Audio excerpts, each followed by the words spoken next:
Ephesians 5:15 and 17 says this: Pay careful attention to how you walk, not as unwise people, but as wise, making the most of your time, because the days are evil.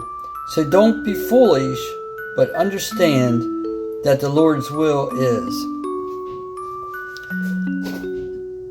These verses, I think, are very important for the time that we live in. You know, we live in a time where the world is getting more and more evil. People are getting further and further away from God. It's not just that they're sinning, because that's always been going on. People,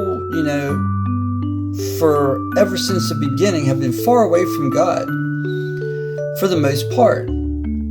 But now people are proud of it. You know, they're saying what's evil is good. Sin is right. Every person's truth is their own. There's no absolute truth. You know, we live in a time when anything goes, so to speak. We're taught, do whatever makes you happy. And it can be a scary thing. You know, because if you speak out against it, you can be ridiculed. People look down upon you. So it is a hard time. But you know, God tells us that we're not supposed to store up treasures in heaven or on the earth, but store up treasures in heaven. You know, here it says to make the most use of your time, the best use of your time. Be careful how you use your time.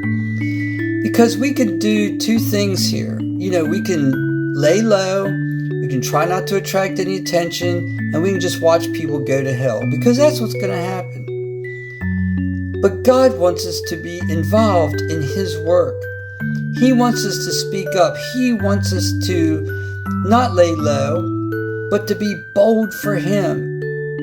To lay up treasures in heaven, not on earth. You know, we can lay low here. We can just kind of float along, not saying too much, just getting stuff, accumulating for ourselves, being very careful. But when we go to heaven, when we leave this earth, it all stays here. So it's more important for us to do the things that are going to help boost God's kingdom, help people to understand that they need Jesus. We need to share Jesus with people, no matter what they think of us, no matter whether they ridicule us or make fun of us, no matter whether they reject us. Now is not the time to be wimpy. Now is the time to be bolder and bolder, because the day is very